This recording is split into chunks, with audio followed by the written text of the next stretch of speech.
Fox's Alert, the weekend bombings on the streets of American cities. You know, Americans are on edge after the apparent terror-inspired violence by radical Islamic terrorism in New York, New Jersey, and potentially Minnesota. You know, there was that bombing in 1993 of the World Trade Center by New Jersey Islamic terrorists. The Sinara brothers struck in Boston, now allegedly Ahmad Rahami.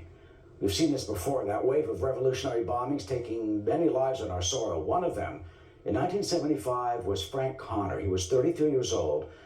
He was having lunch at Francis Tavern in Lower Manhattan near Wall Street when that was bombed by Puerto Rican terrorists of the group the FALN.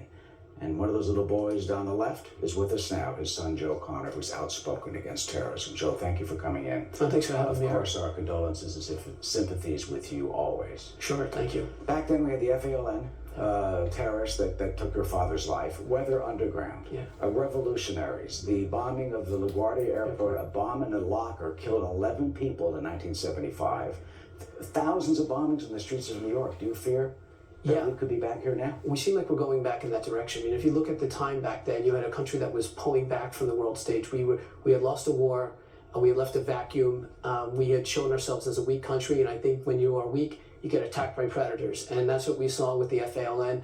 They blew up 130 bombs in the U.S. The Francis bombing was meant to kill more than the 4 that it did that day, and we are moving in that direction. We see cops being killed like we used to see in the early 70s.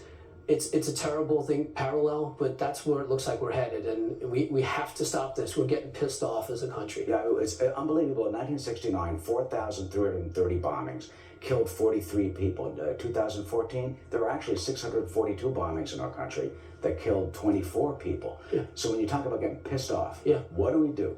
How do we stop this? Because this seems to be increasing. We have to allow our law enforcement officers to talk to each other. Like the previous guest talked about, the FBI has to talk to local law enforcement. So we have to be able to surveil the mosques. We know where these things are happening.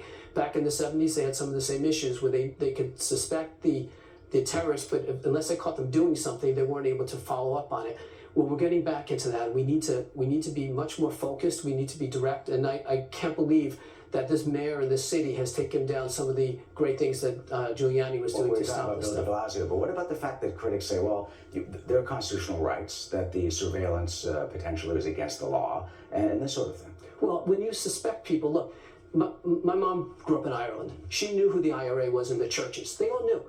People in the mosques know, and we need to be able to talk to go into the mosques and listen to what's going on. That's where the hatred is being fermented, and we need to go in and face it. We have, we're politically correct, and that used to be a nuisance, and now it's a noose, and it's around our necks. Violation of privacy and this sort of thing. Well, I think we can balance that. We've balanced it in the past. I don't know that anyone has been charged with violating anybody's civil rights. I mean, we're all for civil rights, but as they say, it's not a death pact either.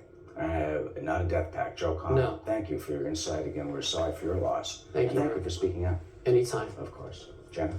Well, Eric, there